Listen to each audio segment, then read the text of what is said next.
something doesn't fit into your little cookie cutter society, whatever the ideas of perfection are for a culture, then they're looked down upon or less than, which is an incredible fallacy, because we are all equals. I mean, our society, our species grew up with different races. You know, it's not like there was just one race. It's been different shades of people, you know, throughout history, and there's no scientific basis, or there's no place in a sustainable society really for a racism or sexism.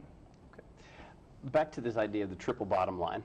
As a small business owner here in Lincoln, let's say that you had your hand in city government. Well, you kind of do. You're a member of your business association. But let's say you were on the city council or you were the mayor.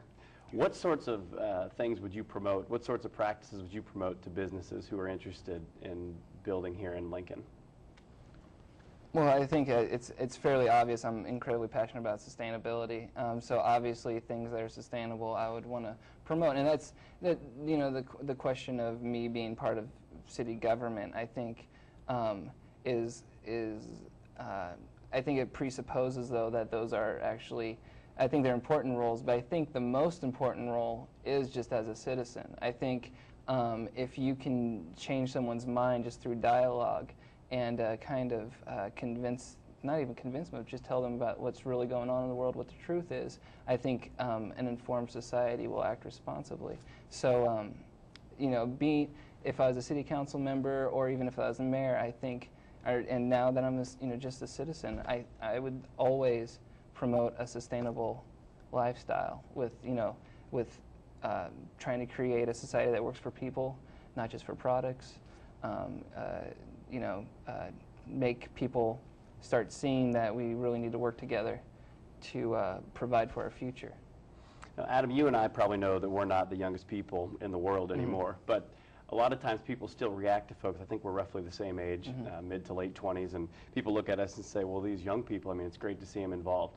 If there are real young people watching this show, meaning even younger than us, what would be your message to them about becoming an active citizen? How would you tell them to get involved in their community? Well, I think they should find something that they're passionate in and try to just become involved. I mean, you know, if they're into theater, then go for theater. If they're into mechanics, you know, become an engineer or just a mechanic in a mechanic shop. You know, kind of follow your bliss, but do it with the idea of being an innovator and creating a more sustainable theater troupe, or a more sustainable mechanic shop, or a more sustainable construction company.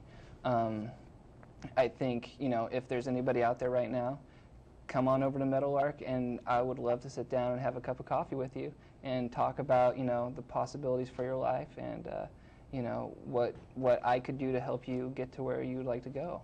I think, I mean, that's something that a city council member wouldn't really have time to do, or a mayor would have time to do, to actually sit down with a member of their community for a good hour, couple hours, you know, and really invest their time into an individual, you know, because obviously if someone wants to get involved, they have that passion, and I think involved citizens are incredibly healthy, you know, for society. So. That's great, because this show is called The Watchful Citizen. People haven't figured that out yet.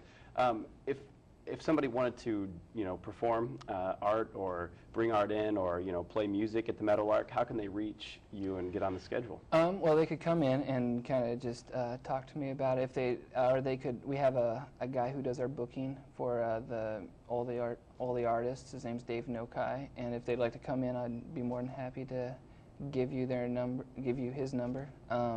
He does a great job of lining everything up for us, so we can worry more about taking care of our customers and taking care of each other, and, you know, just kind of focusing on doing really good at the craft of making a good espresso drink and a great cup of coffee. So phone number or email or website? I mean, how do you, if people can't come in, is what I'm saying. If people can't come in, they could always go to, we have a MySpace account, which is myspace.com/Meadowlark Coffee, I believe. If that's not it, you could probably Google Meadowlark Coffee and find us that way. I'm kind of a low-tech kind of guy, so I'm not really 100% on that. I'm pretty sure we do have a MySpace account, though. And that would probably be the best way. You know, our phone number is 477-2007. Go ahead and call and chat for a bit. Sooner or later, we will have a website up, too. So that's probably the best way to contact us. For being a low-tech guy, I think this is only the second time MySpace has ever been mentioned on our TV show. Wow. So, I mean, do you feel comfortable just telling folks a little bit about why Meadowlark would be on MySpace? Well, MySpace is kind of just one of those new things that's really been provided by the World Wide Web, a place for people who are just in the community. I mean, because they have a certain profile, and then they can add friends to their profile, and so it's kind of an online community. And you have friends on your profile, and they're all the people that are your friend online, and we have it's just a big community on MySpace.com. Okay, all right. Well, it's kind of interesting. Yeah. You know, some people don't know about that. So, well, we're getting close to the end of our show, Adam, and I wanted to just give you the opportunity, if someone's out there, you know, it's cold, they want to get a cup of coffee, and they have a choice between maybe a corporate coffee company or coming to Meadowlark, what would you tell that person? I mean, why should they come to Meadowlark? Well, Meadowlark, for all of its wrinkles and freckles, is attempting to the best of its ability to become sustainable. And what that means is we're not going to franchise out. There's only going to be one Meadowlark, and we're not going to try to take over any other's right to have their own coffee shop. We're responsible not for our own business, but we're also responsible for the community and for our neighbors. Typically, corporate coffee really only cares about that bottom line, trying to get as much coffee out of that door as possible. You know, I frequently just let people come in and hang out. Now, don't abuse it, but you know, I think I care more about people than I do rules. I care more about people than I do profit, and that is not the way corporate coffee is. They just want to get as many of those neat, pretty little drinks, you know, no matter, even if it's the right one or wrong one that you wanted, they'll, you know, just want to get as much money in their register and as much coffee out the door. All right. So. In conclusion, can you think of any upcoming events that you want to tell us about, either that are going on at your shop or other places? And then remind us exactly where it's located, just in case sure. somebody wants to stop in. Sure. Next week at 7 p.m. on Sunday, the 17th, we're going to show a movie called Walmart, The High Cost of Low Prices, which is a documentary about how Walmart affects the planet, how it, once it enters a town, closes down small businesses, how it affects the workers in the third world in their factories, how it affects the crime rate in its community, how it affects the ecology of where they're located, all the different ways that a Walmart affects the community when it enters it.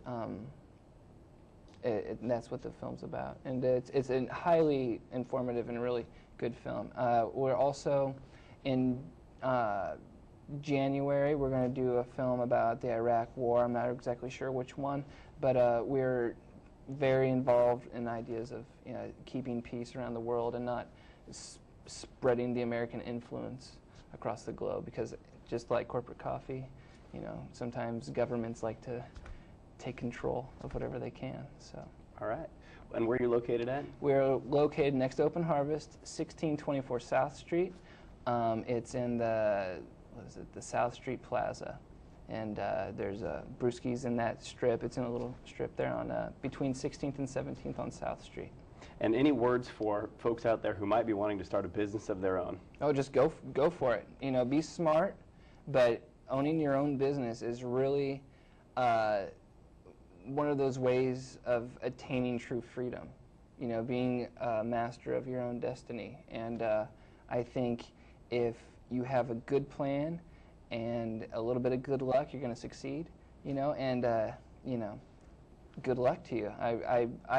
I think Lincoln could be a great town of many great small businesses, and I hope that's what I see in the future, and that's what I'm trying to promote. Okay. Well, thank you very much for coming in, Adam.